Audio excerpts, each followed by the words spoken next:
दोस्तों नमस्कार। नाटो देशों के एक बड़े कदम ने चीन में खलबली मचा दी है। उसको समझ नहीं आ रहा कि यह बला कहां से आकर उसके गले पड़ गई, क्योंकि इसने आज तक सत्यानाश के अलावा कुछ भी नहीं किया। लेकिन इससे एशिया के दो देश जापान और भारत बहुत खुश हैं। अब यह बला क्या है, इस पर विस्तार से बात करने के लिए शुरू करते हैं आज की पोस्ट। दरअसल इस पूरे मामले की शुरुआत लगभग 2 महीने पहले होती है, जब नाटो के कुछ बड़े अधिकारी जापान पहुँचते हैं और जापान सरकार के साथ उनकी कुछ महत्वपूर्ण बैठकें होती है। लेकिन तब इस पर किसी की नजर नहीं जाती, क्योंकि नाटो अपने प्लस मेंबरों जैसे जापान, दक्षिणी कोरिया के साथ समय समय पर बैठकें करता रहता है। लेकिन अब इस बैठक के बाद एक बड़ा धमाका चीन में होता दिखाई दे रहा है। दरअसल नाटो अपना पहला दफ्तर इंडो पैसिफिक में खोलने जा रहा है। ये दफ्तर होगा जापान के अंदर। आपको बता दें कि ये नाम का ऑफिस होगा। दरअसल ये पश्चिमी देशों की एक बड़ी रणनीतिक चाल है। जिस तरह से रूस ने यूक्रेन पर हमला किया, वैसे ही चीन कभी न कभी ताइवान पर हमला जरूर करेगा। लेकिन नाटो के सामने समस्या ये थी कि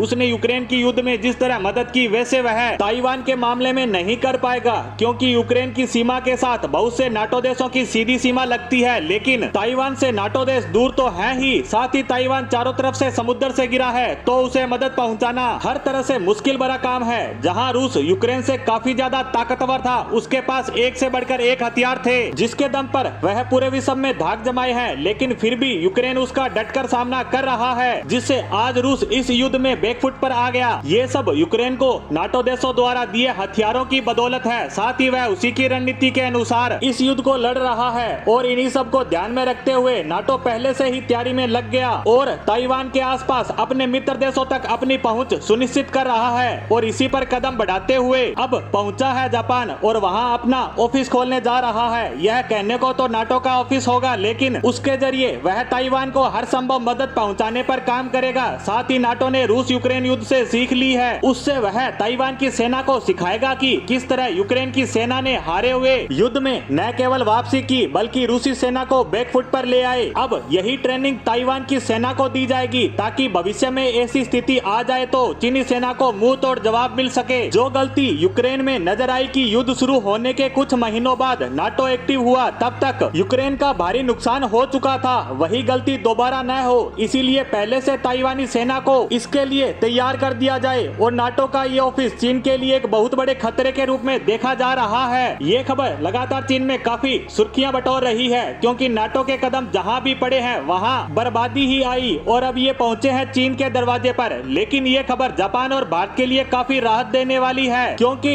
इससे चीन पर काफी ज्यादा प्रेशर आएगा और वह किसी भी गलत कदम को उठाने से पहले 100 नहीं 1000 बार सोचेगा। इसी के साथ नाटो पर हमारी आज की पोस्ट को यहीं समाप्त करते हैं। धन्यवाद।